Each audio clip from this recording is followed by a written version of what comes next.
उडेरोलाल भरसा गुट गाज़ी खान साहवाल जे रहवासिन बालो साहवाल ऐं उस्ताद मोहम्मद जुम्मन जो चवणु आहे त गवर्नमेंट बॉयज़ स्कूल बुनियादी सहूलियतुनि खां वांझिल आहे। समें ॿार पट ते वेही तालीम पढ़ाइण ते मजबूर आहिनि। फर्नीचर ऐं उस्तादनि जी खोट तालीम खाते मटियारी वारनि स्कूल जे परघोर न लथी आहे। इन हवाले सां रिपोर्ट करे आहे सिकंदर साहवाल।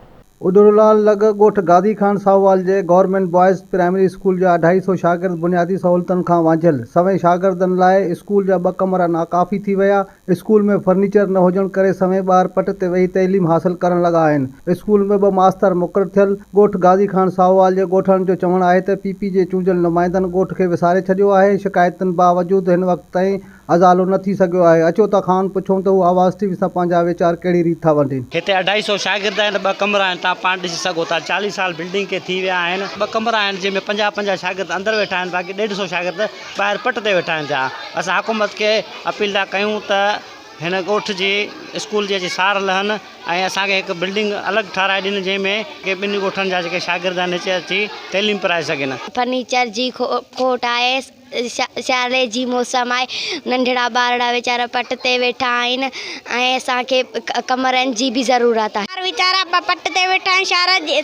सियारे जी मौसम आहे ऐं फर्नीचर जी खोट आहे। असांखे फर्नीचर ॾिना वञे। अपील आहे त असां 2 टीचर आहियूं ऐं 170 असां वटि दाख़िला आहे। उन खां इज़ाफ़ी ॿार कचे वारा असां वटि जहिड़ा कर 200-250 थी वेंदा।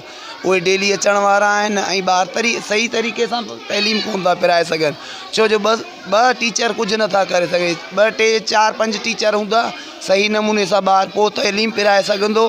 गाज़ी खान साहवाल में स्कूल आहे जंहिंमें का सहूलियत कान्हे, बिल्डिंग कान्हे ऐं उन खां अलावा ॿार पट ते वेही 200-250 ॿार आहिनि जेके पट ते तइलीम पिराए रहिया आहिनि ऐं असांखे उस्तादनि जी बि तमामु घणी खोट आहे। फर्नीचर जी बि असां बस वारनि खे ऐं मखदूमनि खे अपील था कयूं त महिरबानी करे असांखे बिल्डिंग ॾिनी वञे ऐं ॿारनि जी तालीम जी काई सां सुठे नमूने सां थी सघे। ॻोठ गाज़ी खान साहवाल जे ॻोठाणनि जो चवणु आहे त स्कूल खोड़ सारियुनि बुनियादी सहूलियतुनि खां वांझिल आहे। स्कूल जे बारे में अख़्तियारनि खे बि आगाह कयो वियो आहे, पर हेल ताईं कंहिं बि स्कूल जी परघोर नाहे लधी, जंहिं करे समें शागिर्दनि जी तइलीम दाअ ते लॻल आहे। हिननि जो मुतालबो आहे त स्कूल में समूरियूं बुनियादी सहूलियतूं मुहैया कयूं वञनि। कैमरामैन शहज़ाद सां गॾु सिकंदर साहवाल, आवाज़ टीवी, उडेरोलाल।